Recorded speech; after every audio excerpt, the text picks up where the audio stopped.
Okay, so yes, we still have the limit as x goes to 0 of like x plus 3 o squared minus 9 o over x. So anyway, now we are doing the function. So we are sketching f of x. We say that it is equal to x plus 3 o squared minus 9 o over x, right? So we're going to do exactly what we did in that last thing to simplify it.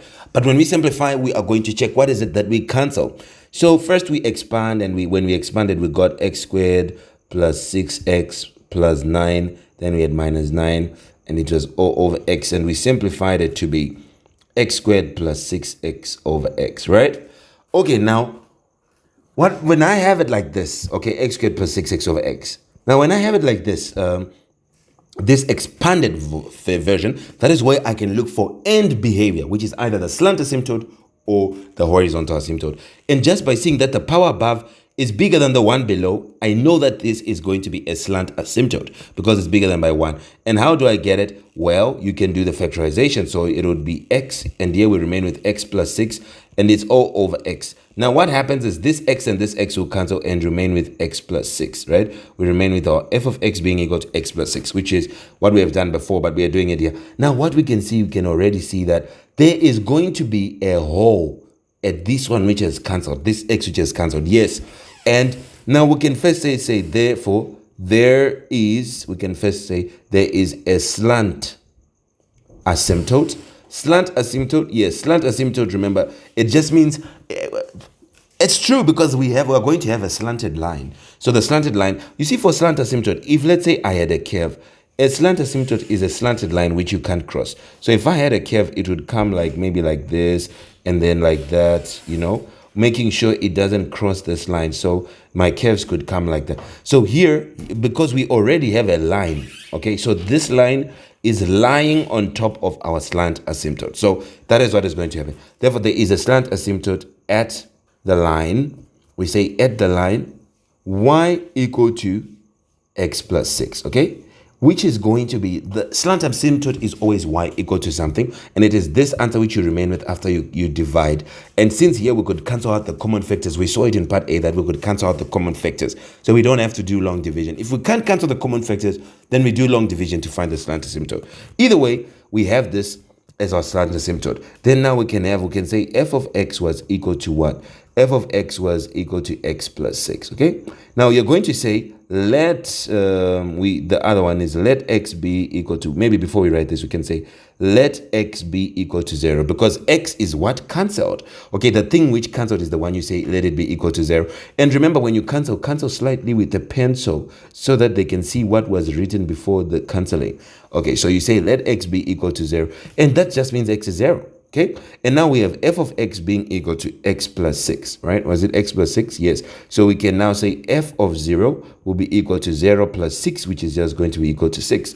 And you can now say, therefore, there is a hole at 0,6. There is a hole at 0,6.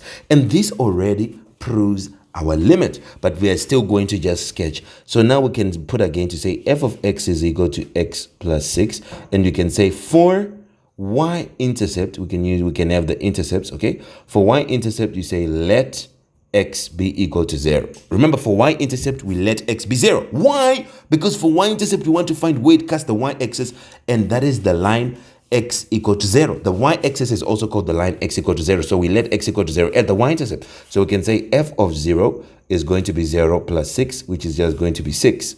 So we can have it as the y-intercept. Okay, so the y-intercept. The y-intercept is at x0, y6. Okay? Then now we can have our gains to say f of x is equal to x plus 6. And we can say for x-intercept, we can now say for x-intercept, we say let y be 0. For the x-intercept, we say let y be 0. And our y is f of x. So we say let f of x be 0. So where there is f of x, we're putting 0. So 0 is equal to x plus 6. We take 6 to the other side. It becomes negative 6 is equal to x. So we can say, therefore, there is an x-intercept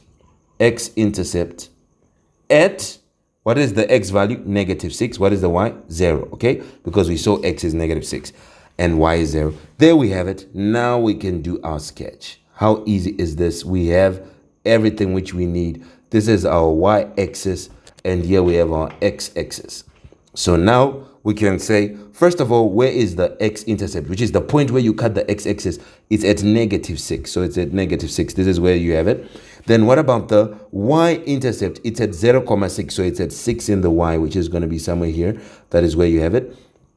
Then what about the hole? There is a hole at also 0,6. Okay, there is the y-intercept. The y-intercept is at 0,6. You're going to say to me, how can you say you have a y-intercept at 0,6 and a hole? Okay, the truth is, you see at 0, look at the original function at part C. You can't put 0 in the denominator there. So we can't have this y-intercept at 0, that's where the hole is. So yes, there will be a hole at that 0,6. So actually what happens here is there will be a hole because we can't have x be 0. It will cause serious problems. It'll cause the denominator can never be 0. That function will become undefined. So that never works. So here we'll just take a ruler and join these 2 points. You just take a ruler and join these 2 points. Remember that when you get to the hole, you do this, then you continue on the other side.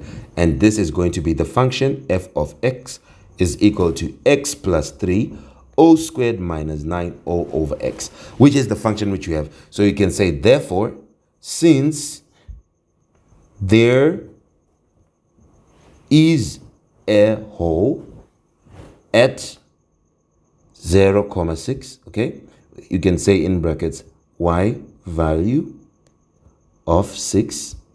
You can now say limit as x approaches 0 of x plus 3 o squared minus 9 o over x will be equal to 6. It is equal to 6. And is it the same one which we got when we solved the limit numerically? Did we get the limit being 6? Yes, we got the limit being 6. So you can see that we are correct. Okay, something was happening at 6 and we saw that it was a hole at the y value of 6. Remember to put this y value, it's at 6. And you'll be having it. Now you are done. You have proved it and we say, well done. Okay, goodbye. See you in the next video.